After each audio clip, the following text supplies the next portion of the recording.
Olá pessoal, nos reunimos novamente para aproveitarmos esse raro momento que nos é oferecido às quintas-feiras para nos aprofundarmos, para vivermos novas emoções. Seja em cima de assuntos que já foram tratados, então é um aprofundamento, ou até assuntos novos, como foi o caso da semana passada. As emoções reservadas para a aula de hoje são sobre um assunto que, a princípio, você já domina. Eu acredito que o professor Marcel já tenha ensinado o pêndulo simples, né? É um assunto até relativamente tranquilo, mas assim como o MHS, cujas regras a princípio parecem assim tão tranquilas, tão redondas, as equações do movimento, né, da posição, da velocidade, da aceleração, equação horária, o pêndulo simples, que para pequenas amplitudes pode ter as suas leis assimiladas à do MHS, também como você sabe, também não é assunto que a princípio se considere complicado. Vou pausar um momento só porque meu óculos aqui está um pouquinho embaçado. Não saia daí, já retorno. Então, como eu estava dizendo, tanto MHS quanto pêndulo simples são assuntos a princípio considerados tranquilos e perfeitamente possíveis em qualquer vestibular. E no vestibular do ITA, do IME também, pode complicar.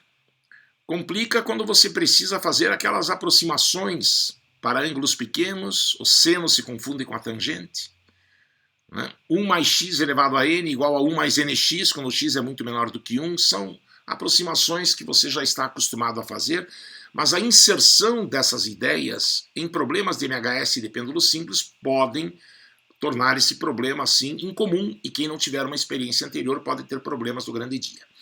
Na aula de hoje nós vamos de leve entrar nesse detalhe. Antes disso, eu vou colocar alguns problemas, quase todos sobre aquela famosa fórmula do período, né?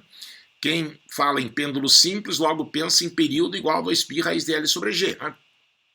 Essa fórmula do período é deduzida para uma situação teórica em que se considera desprezível a massa do fio e, outra simplificação importante, se considera pequena a amplitude.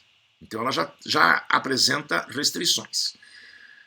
Problemas de variação do período com a temperatura, não vou tocar nisso hoje.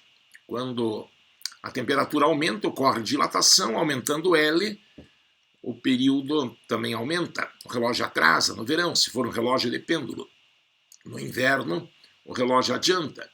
Variações do período com a gravidade, isso nós vamos contemplar hoje, tem a ver com gravitação, isso vive caindo. Enfim, as situações que vão ser propostas são em cima de um assunto que teoricamente e na prática, na realidade, você já estudou, mas a ideia é aprofundar. Então nós faremos 5 exercícios aqui na sala, como de costume, na nossa sala virtual, e ficarão outros 3 propostos para casa, não deixe de resolvê-los em hipótese alguma. Então esse é o preâmbulo que eu teria a fazer para a nossa aula de hoje.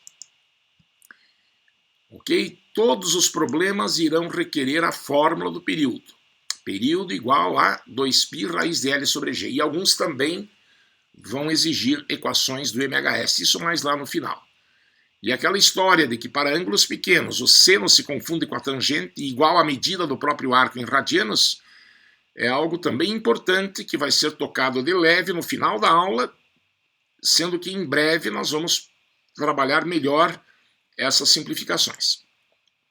Então o primeiro problema proposto para hoje vem lá daquele famoso livro peruano Raxo, que se inspirou nos russos, né, como sempre tenho falado, com imagens bonitas, tá, com problemas bem colocados, muitos deles até resolvidos. Se você tiver acesso a esse livro, é bastante recomendável, tal como Lumbreiras, tal como Sarajevo, Irodov, Kozel, que a gente tanto recomenda. Então é de lá do Raxo, já foi assim tantas vezes nas aulas de quinta, que vem os problemas de hoje. Na figura observamos 2 pêndulos que oscilam em planos paralelos, seus comprimentos são L1 igual a 6,25 metros e L2 igual a 2,25 metros e iniciam seus movimentos a partir do mesmo lado. Então as bolinhas são soltas, ambas do lado esquerdo, né, para quem olha daqui para lá, e são abandonadas simultaneamente. O teste não diz, mas a gente, com boa vontade, né, assim também no vestibular, já admite as amplitudes pequenas para podermos empregar período igual a 2π raiz de L sobre G. Então ele deu os comprimentos dos pêndulos e afirma que as bolinhas são soltas do mesmo lado. Iniciam, portanto, juntas o seu movimento, impelidas, é claro, pela gravidade. Qual será o menor intervalo de tempo, veja bem a pergunta, para que os pêndulos voltem a estar como em sua fase inicial? G vai ser tomado como π ao quadrado metro por segundo ao quadrado. Π é 3,14 ao quadrado dá quase 10. Isso naturalmente é feito também em vários vestibulares para facilitar as contas, já que na fórmula do período esse G está embaixo de uma raiz. Você entendeu a pergunta? O pêndulo mais longo, evidentemente, tem um período maior do que o pêndulo mais curto. Então, 2π raiz de L sobre G, né? Quanto maior L, maior T. Aliás, já calculamos aqui direto, né? Substituindo o G por π quadrado, cancelam-se os π's, raiz quadrada de 6,25 multiplicado por 2, o período do primeiro pêndulo é 5 segundos e o do segundo direto é 3 segundos. Então o pêndulo mais longo demorará mais para ir e voltar. Quando o pêndulo mais curto, 3 segundos depois de abandonado, já tiver ido e voltado, após 3 segundos, o pêndulo número 1 não terá completado ainda a sua oscilação. Então, após uma oscilação do pêndulo mais rápido, que seria o mais curto, né, eu estou vendo que o mais longo ainda não está em fase com o outro. Mas em algum momento eles vão estar juntos. Claro que quando isso acontecer, o pêndulo menor já terá realizado mais voltas do que o maior. Mas quanto tempo leva para que isso ocorra? Na realidade, uma vez que você tenha calculado os períodos, esse problema passa a ser de aritmética. Não é? O Vanderlei e o Adilson deveriam estar aqui para estar explicando, porque o que eu vou falar daqui para frente é pura matemática para concluir que o tempo que eu estou procurando, na verdade, vai ser o mínimo múltiplo comum de 5 e de 3.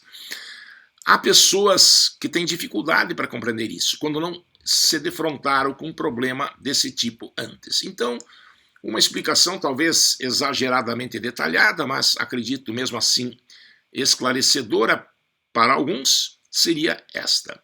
Veja, o tempo para que o pêndulo 1 volte à posição inicial será de 5 vezes N1, naturalmente em segundos, com N1 inteiro. Você concorda com essa frase? Tá? Uma oscilação é completada após 5 segundos, 2 oscilações após 10 segundos, 3 oscilações após 15 segundos, 5 vezes 1, 5 vezes 2, 5 vezes 3. Desde que o N seja inteiro, 5N1 representa o tempo para que o pêndulo número 1 volte à sua posição inicial. Raciocinando da mesma forma, o pêndulo número 2 estará na sua posição inicial após 3 segundos, após 6, após 9, né? 3N2, enfim, com N2 inteiro. Fica claro isso? Como você quer que os dois estejam juntos na posição inicial, no mesmo instante, portanto, isso quer dizer simultaneamente. Simultaneamente quer dizer no mesmo tempo. Então você iguala 5N1 com 3N2. Para que eles se encontrem na posição inicial no mesmo instante, há que se impor, então, tempos iguais, não é mesmo?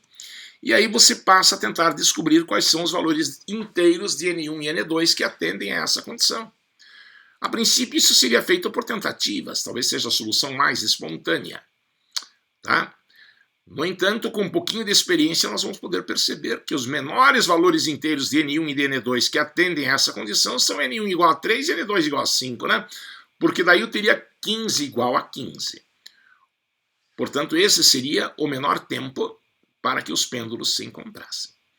Se você tem dificuldade em encontrar assim esses números de cabeça, isso pode naturalmente ser um pouco mais complexo caso esses coeficientes sejam outros, uma boa maneira está exposta na tabela ao lado, arbitrando valores. Se o N1 valer 1, quer dizer, pêndulo número 1 ter dado uma volta, quanto teria de ser o N2? 5 terços, não é mesmo? Ou seja, não é inteiro. Então eles não estarão juntos na posição inicial, porque enquanto o pêndulo 1 completou a volta, o pêndulo número 2, quer dizer, a oscilação, melhor dizendo, né? O pêndulo número 2 não terá feito um número inteiro de oscilações, então ele não está na posição inicial. E por aí vai, se N1 valer 2, N2 vai dar 10 terços, que não é inteiro, mas se o N1 valer 3, o N2 valerá 5. Tá? E nesse caso, portanto, os tempos que são iguais e os N's inteiros levaria a uma situação que satisfaz ao problema, 15 segundos.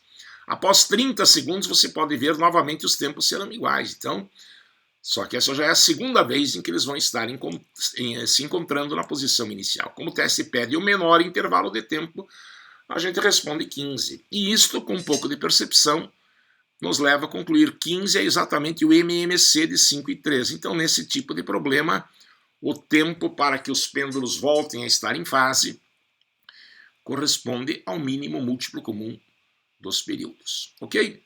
É um problema de física, mas que no fim acaba levando a matemática. Com certeza não é a primeira vez que você vê essa peculiaridade de uma questão no vestibular, no caso especialmente do ITA. Para a IME até tudo isso serviria, mas seria mais para a primeira fase, porque é uma questão, digamos assim, rapidinha. No IME o que você precisa, já viu nos nossos desafios, inclusive, é período igual a 2π raiz L sobre G, mas além disso precisa de mais dilatação, precisa de mais gravitação, de ótica e...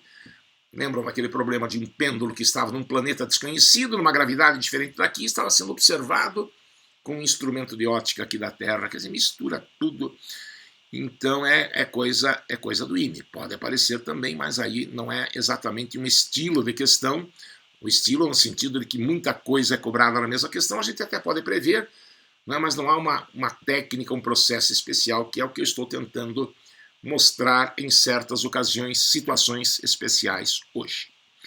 Então, mais exercícios, a princípio, sobre 2π raiz de L sobre G. Essa expressão representa o período. Variando L, varia T. Variando G, varia T. Como L aparece em cima, quanto maior L, maior T. Quer dizer, o pêndulo mais longo demora mais para fazer as suas oscilações. Esse mais longo pode ser porque ele já foi construído mais longo do que o outro, ou pode ser um alongamento produzido por aumento de temperatura, que eu não vou falar aqui, né? Isso entraria na termologia, não é nosso interesse hoje, mas também pode acontecer, né? Dilatação L igual a L0, 1 mais alfa delta T. E quando varia a gravidade, isso é comigo, é gravitação, né? Em lugares onde a gravidade é maior, o pêndulo oscila mais depressa, então o período é menor. Em lugares onde a gravidade é menor, nas grandes altitudes, por exemplo, o período do pêndulo será maior, porque o G aparece embaixo. A gravidade é a força motora do pêndulo. Quando por alguma razão a gravidade diminui, as oscilações ficam mais lentas. Até um caso extremo, no espaço interplanetário, na ausência de gravidade, ou em uma situação de gravidade aparente zero, imponderabilidade, quando você está dentro de um elevador que desce com um movimento acelerado, cujo cabo arrebentou nesses seus últimos segundos de vida, que Deus o livre, dentro desse elevador, você se sente sem gravidade. Lá, o pêndulo para, não tendo gravidade, não há oscilação, não é mesmo? Isso significaria período infinito, se nós levássemos ao limite. Então, é o que pretendemos falar aí durante esta aula, nos exercícios que foram, mais uma vez, cuidadosamente escolhidos por esse seu dedicado professor para serem trabalhados em mais esta aula de quinta-feira das emoções. Vamos ver então qual foi o segundo exercício, a segunda emoção reservada para nós hoje. Uma questão estou vendo então misturando pêndulo com gravitação, já estou vendo essa esfera aqui deve ser a Terra e o pêndulo colocado lá numa posição, numa altitude elevada. Deve ser isso. Vamos ver. Um pêndulo simples tem período T0 igual a raiz de 2 segundos na superfície terrestre. Se duplicarmos o seu comprimento, duplicando o comprimento, o pêndulo vai demorar mais para oscilar, não é verdade? As oscilações serão mais lentas. E ainda, ao levarmos a uma altura h igual ao raio da Terra, h igual a r, portanto, qual será o novo período? Nesse novo local, por eu estar mais distante da Terra, reinará menos gravidade. Isso já é motivo para o período aumentar. E como o comprimento aumenta, porque dobra, né? Mais uma razão para o período aumentar. Nesse novo local, eu deverei ter com certeza um período maior do que na superfície. Ok? Então a resposta, estou vendo aqui, já vamos ver como se chega a ela, como é de se prever, é um valor maior do que raiz de 2. Me ocorre agora que eu tenho um pêndulo aqui em casa, só que longe de onde eu estou, então desculpem a interrupção, lembrei disso agora. Eu vou pausar novamente a gravação, por favor não saia daí, para você não demorar nada.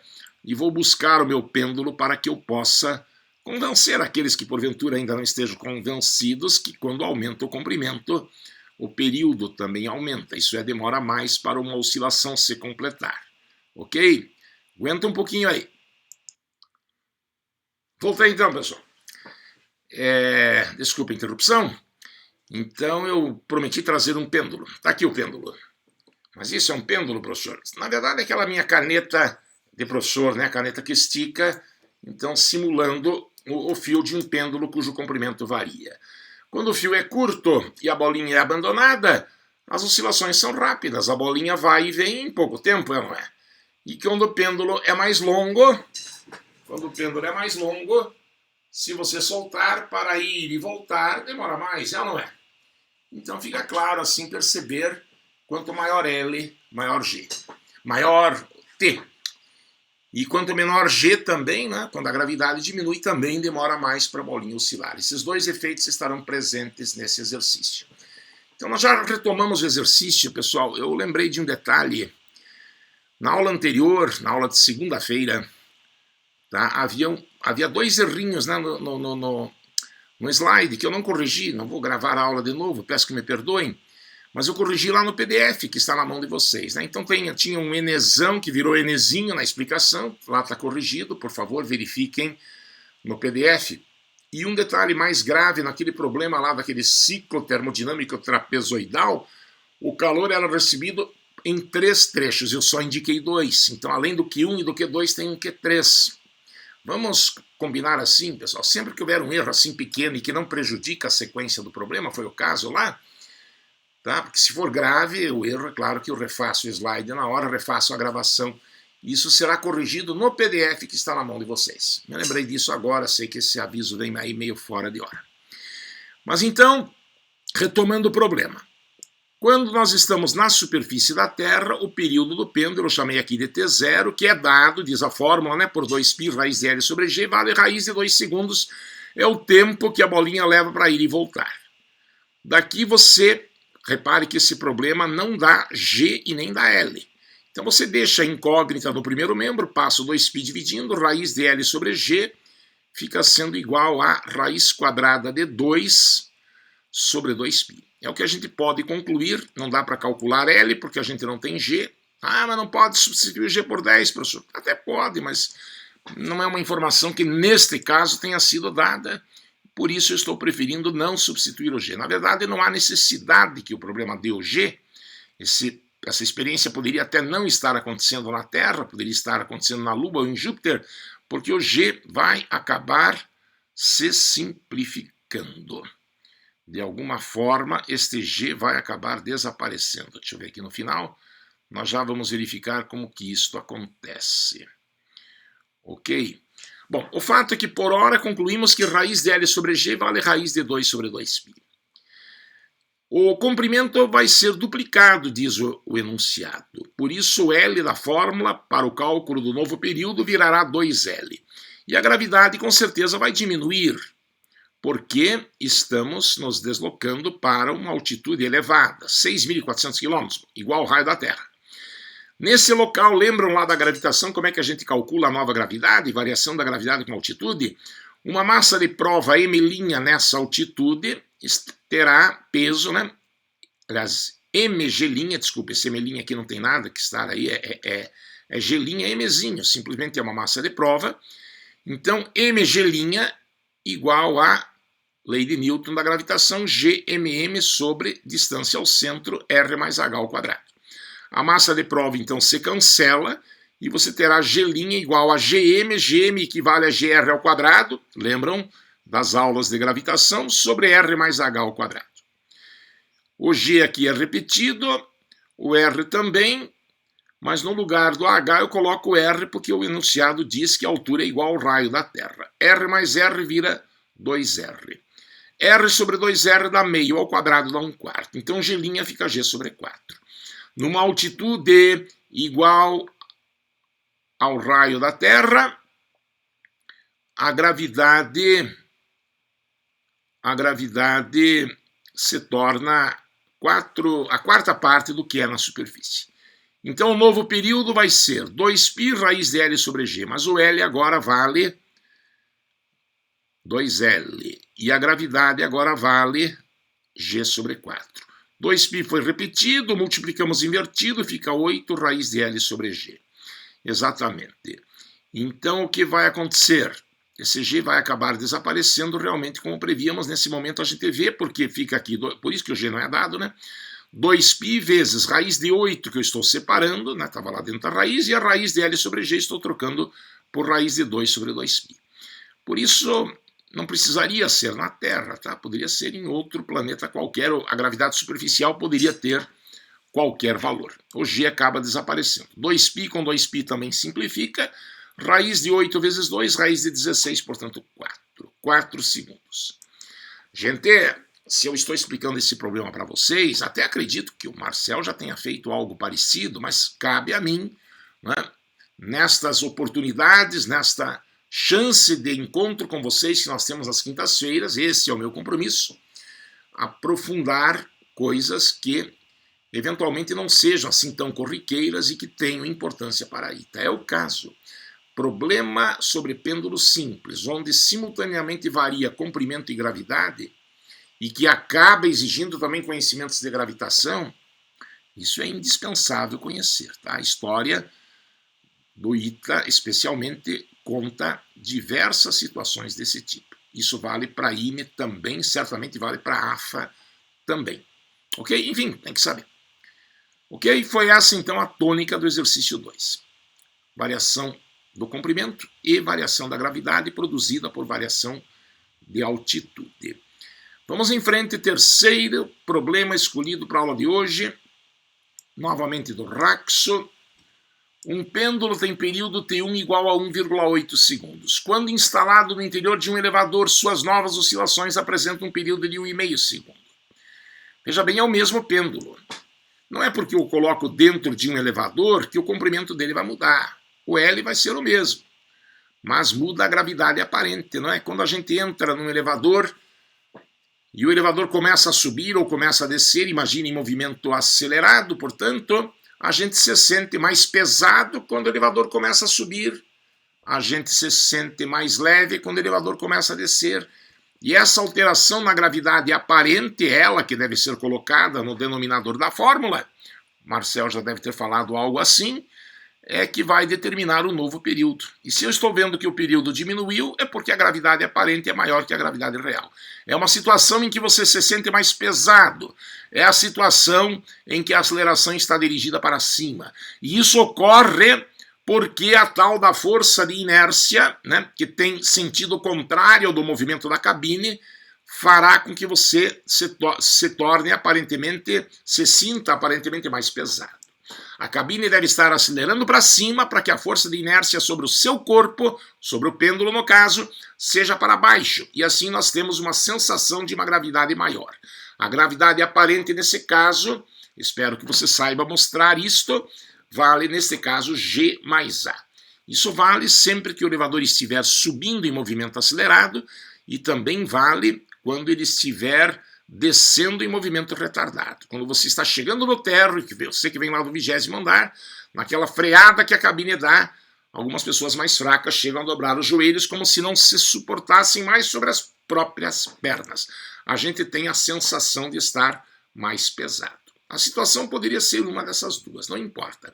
O fato é que ela vai apontar para baixo. Ela vai se somar com a gravidade, eu estou vendo isso porque o novo período é menor do que o anterior. Então, o G aparente deve ser maior do que o G real. E aí ele pergunta, então, o sentido da aceleração, a aceleração deve ter sentido para cima, isso pode significar, repito, subindo com movimento acelerado ou descendo retardado, daí a velocidade é para baixo, mas a aceleração é para cima. E a outra pergunta que ele faz, qual é o módulo da aceleração? Aí é pura matemática, né? O período com a cabine parada é calculado por 2π raiz de L sobre G, esse período seria 1,8 que ele deu, e com a gravidade aparente valendo então G mais A, para que o período tenha se tornado menor, esse mesmo período agora é dado por 2π raiz de L sobre G mais A. Na fórmula do período, então, nessas situações, coloque sempre a gravidade aparente. Uma boa providência agora é dividir 1 por 2, porque assim você se livra de L, L não foi dado. Dividindo membro a membro, T1 sobre T2 igual a 2π com 2π também simplifica, né? Multiplicando invertido, L sobre G multiplicado por G mais A sobre L, o L simplifica e fica a raiz de G mais A sobre G. Isso igual, então, a 1,8 sobre 1,5. Como G é dado, a única incógnita aqui é o A. Então, eleva os dois membros ao quadrado, G vale 10, 10 mais A sobre 10 igual a 18 quinzeavos, simplificando dá 6 quintos, dividindo, né, por 3, ao quadrado, porque eu elevei ao quadrado. Fica 10 mais A sobre 10 igual, então, a 36 sobre 25. Simplificamos os denominadores por 5, né? 10 por 5 dá 2, 25 por 5 dá 5, levando-nos a 50 mais 5A, produto dos extremos, igual a produto dos meios, 72. 5A, então, igual a 72 menos 50, que é 22, 22 por 5, 4,4 metros por segundo ao quadrado. Tá? Esse elevador pode estar subindo com movimento acelerado ou descendo com movimento retardado. Uma pergunta curiosa, já caiu no ITA essa questão também, tá? Não vou detalhar hoje, fica para vocês pensarem. Eu fiquei muito intrigado, até hoje ainda fico intrigado, isso é coisa que eu vou falar, é coisa da matemática. Por ter uma raiz nessa fórmula, embaixo um G mais A que pode virar G menos A, né? Naquele caso em que o elevador esteja descendo em movimento acelerado, no caso em que a aceleração aponte para cima. Uma vez caiu no ITA essa questão, salvo terrível engano meu. Desculpe eu não poder assim dizer com tanta convicção, né? Eu tenho procurado acompanhar melhor as questões sobre os assuntos que estão na minha mão na frente regular. Mas a minha memória dificilmente irá me trair. Uma vez caiu no ITA a seguinte questão, cara, escuta só. Você entra na cabine de um elevador às 6 horas da manhã. Você é o ascensorista e vai ficar trabalhando aí o dia inteiro até 6 horas da tarde. Mal terá tempo para almoçar. Alguém te traz uma marmita lá, você almoça. Você não sai da cabine. E você leva um relógio de pêndulo, que às 6 horas da manhã, então, fixa o relógio na parede e está marcando a hora certa. Imagine que durante todo o dia o elevador suba e desça, um prédio muito alto, em movimento, ora acelerado, ora retardado, naturalmente, mas sempre com a mesma aceleração em módulo. Eu quero que você me diga, depois dessas N subidas e descidas, que das 6 da manhã até as 6 da tarde o elevador deu, esse relógio vai estar adiantado, atrasado ou vai continuar correto? Você viu que quando a aceleração aponta para cima, ele adianta, não é? O período fica menor, menos tempo para oscilar, o relógio adiantaria. Mas quando a cabine descer em movimento acelerado, o período daí é 2π raiz de L sobre G menos A. O denominador que era G agora é G menos A. Diminui o denominador, aumenta o período. Então a gente é levado a pensar que existe uma compensação. O relógio adianta na subida, mas quando a aceleração aponta para cima, mas atrasa quando ela aponta para baixo, e no final das contas a cabine vai voltar onde estava, tinha que estar correto. Não é verdade. Esse relógio vai estar atrasado, essa é a resposta. Você é capaz de provar isso? Tá? Aquela pergunta, mas não tinha que dar a mesma coisa? Não tinha que dar a mesma coisa, porque não se trata de uma relação de inversamente proporcional, diretamente proporcional, porque tem uma raiz e tem um sinal de mais, de menos embaixo, é uma variação matematicamente falando complexa. Então não há nenhuma razão conceitual para dizer que uma coisa compense a outra. Tá? Então, cuidado com isso. E a maneira de provar isto seria justamente calcule o período, simulando valores, por exemplo.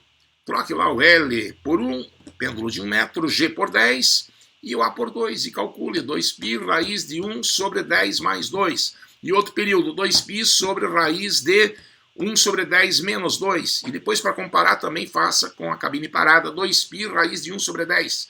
E veja se esses valores, um maior, outro menor do que o período com a cabine parada, estão igualmente distanciados, se a diferença é a mesma. Você vai ver que não é. E se para uma oscilação já há um atraso, eu estou afirmando que há um atraso, verifique isso, por favor. É claro que ao longo de 12 horas, que foi o exemplo, o atraso será com certeza perceptível. Se o que eu estou falando é verdade, quando você projetar um edifício se é que isso vai ser atribuição sua, né? Vocês serão engenheiros aeroespaciais, não é? Muitos de vocês talvez não sejam apenas simples engenheiros mortais, engenheiros civis, mas com certeza não é recomendável instalar um relógio de pêndulo dentro da cabine de um elevador. Ele vai acabar tendo problemas no seu funcionamento, vai atrasar. Curioso, né? Coisas da vida, coisas da física. Vamos em frente, então. Esse já foi o terceiro problema de hoje. Vamos ao quarto problema escolhido para hoje. É da mesma linha do anterior, tá? Esse tipo de problema sempre me chamou a atenção. O pessoal acaba aprendendo a resolver os problemas de pêndulo dentro da cabine de elevador que desce, seja em movimento acelerado ou retardado, mas onde o movimento é vertical. Muita gente se bate quando o movimento acelerado ou retardado é horizontal. Então esse exercício o Raco explora, já foi motivo de questão de vestibular e é sempre potencialmente perigoso porque não é uma situação com a qual você lide todos os dias. Um pêndulo simples encontra-se instalado no teto de um vagão que acelera horizontalmente, por exemplo, para a direita, a razão de 7,5 metros por segundo ao quadrado. Então já vá pensando, se você estivesse dentro deste vagão que acelera para a direita, a inércia te jogaria para trás, não é mesmo? Então existe uma gravidade artificial, é assim que eu costumo chamá-la, para a esquerda. É como se uma nova gravidade, aquela para baixo que já existe, estivesse agora sendo somada a uma nova gravidade para a esquerda. Essa seria, se é que esse termo existe, a aceleração ligada à força de inércia. Não é? Quando você está de pé no meio de um ônibus sem se segurar e o ônibus arranca para frente, você é jogado para trás. O Halliday chama isso de força de inércia, como você sabe, né? Por quê? Porque pela lei da inércia você tende a manter o estado de movimento. Você tende a ficar e o vagão vai. O vagão vai e você fica. Em relação ao vagão, portanto, você vai para trás. Assim nós estamos percebendo isso de maneira bem intuitiva, que existe uma nova gravidade, e curiosamente horizontal. A gravidade vertical já existia, a gravidade aparente será resultante das duas. Vou precisar dela, está calculada aqui, né? Existe um triângulo retângulo, em que a hipotenusa é GAP, né? E os catetos são mais G, raiz de A quadrado mais G quadrado, A ele deu 7,5, G vale 10, calculando isso vai dar 12,5 metros por segundo ao quadrado.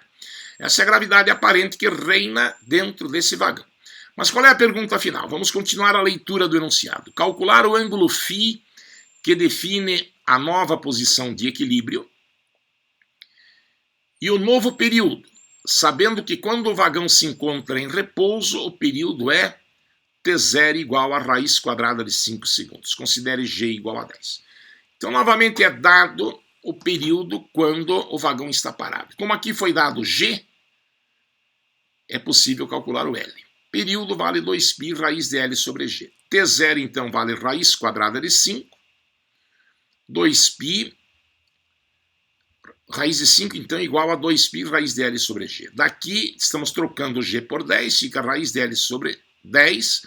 Passando 2π dividindo, fica lá raiz de 5 sobre 2π. Elevando os dois membros ao quadrado, L sobre 10 igual a 5 sobre 4π quadrado. Então L vale 25 sobre 2π quadrado metros. Aqui eu peço desculpas, com certeza vou corrigir isso no PDF, não que esteja errado, mas eu estou vendo que faltou a figura.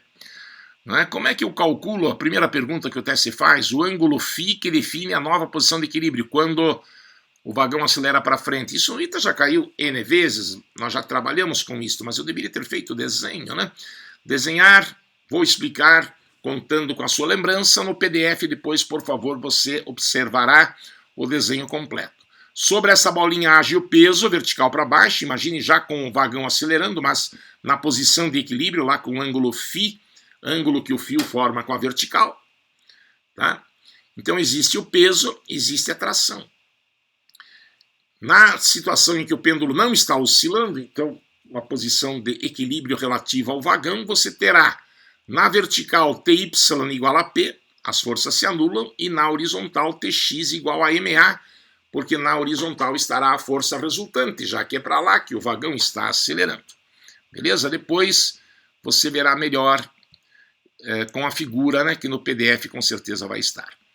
Como φ é o ângulo com a vertical, repare que a componente x será cateto oposto ao ângulo φ. Por isso Tx vale T seno de φ igual a MA, e Ty, que seria cateto adjacente a φ, seria T cosseno de φ, igual a mg. Divido membro a membro, assim eu me livro tanto do m quanto do t, que não foram dados do problema.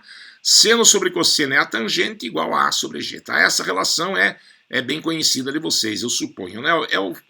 É o corpo suspenso ao teto de um trem, de um vagão, que está em movimento acelerado.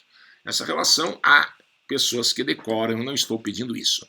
Tangente de φ igual a sobre g, A vale 7,5, G vale 10, simplificando isso dá 75 sobre 100, dá 3/4. E o ângulo que tem tangente igual a 3/4, né, aquele ângulo agudo do triângulo retângulo de lados 3, 4 e 5, vale 37 graus. Essa é a resposta quanto ao ângulo que o teste pediu. E o período daí você usa a mesma fórmula, 2π raiz de L sobre G, onde G é a gravidade aparente. 2π está sendo repetido. No lugar do L você vai colocar o que já calculamos, 25 sobre 2π quadrado, e a gravidade aparente está entrando aqui como 12,5. Repare que o π com o π quadrado, com raiz de π quadrado simplifica, e lá dentro da raiz vai dar 25 sobre 2 vezes 25, vai dar 1 para facilitar as nossas contas. Então o período neste vagão é de 2 segundos, que com o vagão parado era apenas raiz quadrada de 5 segundos. Ok? Nesse caso, eu não estou sugerindo que você consulte o seu coração para prever se o período vai aumentar ou vai diminuir. Isso fica mais ou menos óbvio quando o movimento é vertical, como foi há pouco. Mas quando o movimento é horizontal, então, qual é a grande lição que fica? Quando o movimento é horizontal, qual é a grande lição que fica? É que a gente tem de calcular a gravidade aparente. Daí tem de considerar a nova gravidade gerada pela força de inércia. Algo assim, né? Estou usando termos assim, que não é assim que se escreve nos livros, mas eu espero assim sensibilizá-lo melhor. Você está lembrado, não sei se eu já cheguei a explicar para vocês, em que outro caso é importante levar em conta que existe uma gravidade aparente contra o movimento? Em que outro tipo de problema? Já vimos sim. Carrinho cheio d'água, né? Quando o carrinho acelera, isso já caiu no ITA várias vezes, a superfície livre não é mais horizontal, é inclinada. E como é que fica o empuxo nesta hora? Que pelo teorema de Arquimedes se calcula por ρL ves G. Quem é esse G? Esse G é a gravidade aparente. Né? O empuxo sempre é dirigido da região de maior para de menor pressão, então de baixo para cima quando o fluido está parado. Mas se o fluido está em movimento, porque aquele carrinho que contém o fluido está em movimento, vai haver mais pressão atrás do que na frente quando o movimento é acelerado. Professor, pare de ficar falando de questões que você nem propôs. Sim, mas tem a ver com gravidade aparente e vai ser o nosso assunto da próxima quinta-feira. Será que no IME não caiu alguma coisa assim também? Aquele bloco de gelo que flutuava na água, que derretia e que o nível permanecia, como tantos de vocês me confessaram que acertaram. Nós vamos colocar, o IME já colocou, né, este recipiente no elevador, se não me engano, estava descendo lá, acelerando para baixo, ou subindo, não lembro bem, tá? Mas poderia até estar se movimentando horizontalmente. Na fórmula do teorema de Arquimedes entrará a gravidade aparente, tá? Mas isso, de fato, é assunto para a próxima semana. Por hora, nós estamos nos lembrando que no pêndulo é assim que se faz. Ok? E para terminarmos esta revisão de pêndulo simples, que como você está notando, eu pelo menos espero que não seja uma mera revisão e sim um aprofundamento, que agregue alguma coisa ao que você já aprendeu, e você fará isso ainda mais em casa, né? Lembra que ficaram 3 exercícios para casa, mas o último, né, o quinto, programado para hoje, então, é o seguinte. Veja, eu já estou vendo nessa figura, além do pêndulo, a presença de uma mola. A mola é bastante comum no MHS, né? No sistema massa-mola, onde o movimento que você estudou era ou horizontal ou vertical. Aqui será praticamente isso também, será um MHS. Eu vou aplicar equações do MHS. O movimento do pêndulo pode ser assimilado a um MHS desde que a amplitude seja pequena. Como eu falei na abertura desta aula, nós vamos aqui tocar de leve nessas simplificações que a gente faz quando o ângulo é pequeno.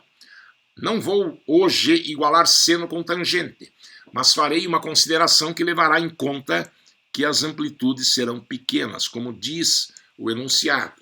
Você tem de estar esperto nessas situações, porque aí você fará simplificações que, se você não se lembrar delas, não conseguirá concluir o problema, mesmo que parta de ideias corretas.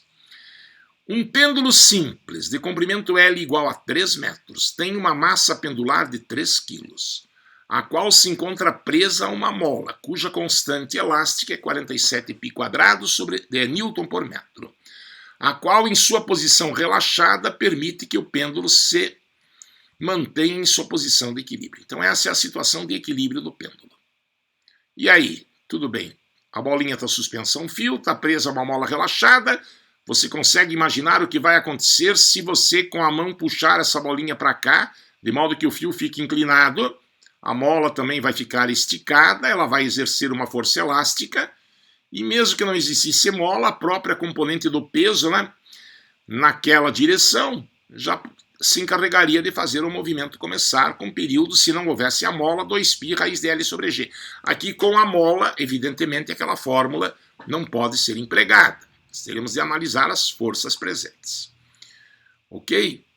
Calcular o período que terão, então, as pequenas oscilações do sistema pêndulo-mola. Para facilitar as suas contas, novamente, o teste nos autoriza a considerar G igual a π² metro por segundo ao quadrado. Nós vamos tratar, e você então fica autorizado a isso, alguém demonstrou que o movimento das pequenas oscilações do pêndulo obedecem a leis que também valem para o MHS. Só que a força restauradora, que no sistema normal massa-mola é F igual a kx pela lei de Hooke, aqui, como você pode ver nessa figura que eu fiz aqui, ela não é apenas kx. Quando você desloca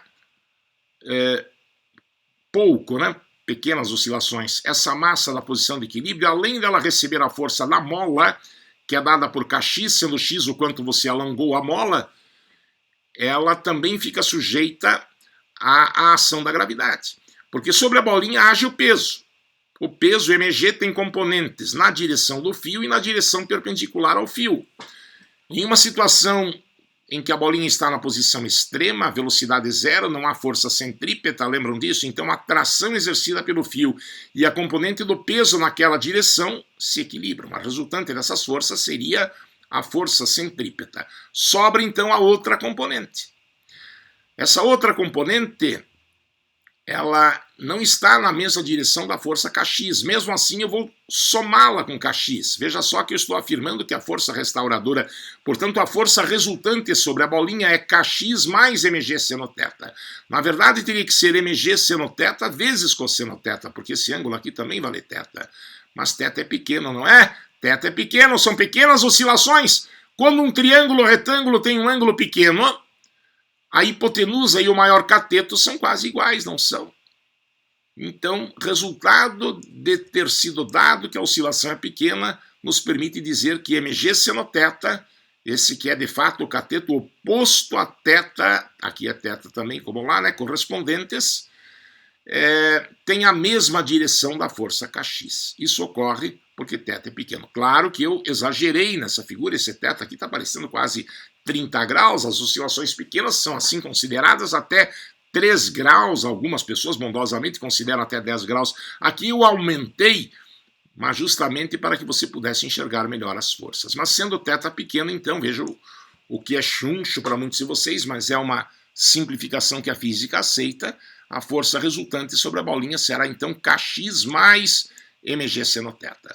E isso então a gente iguala com k'x. Esse k'x seria a constante elástica da mola equivalente, porque essa bolinha estará sendo acionada por uma força elástica que não é só a da mola, mas que tem também uma componente de gravidade, fazendo com que o movimento se comporte como se a bola estivesse presa a uma outra mola, cuja constante o Marcel chama de constante equivalente, aqui eu chamei de k'linha.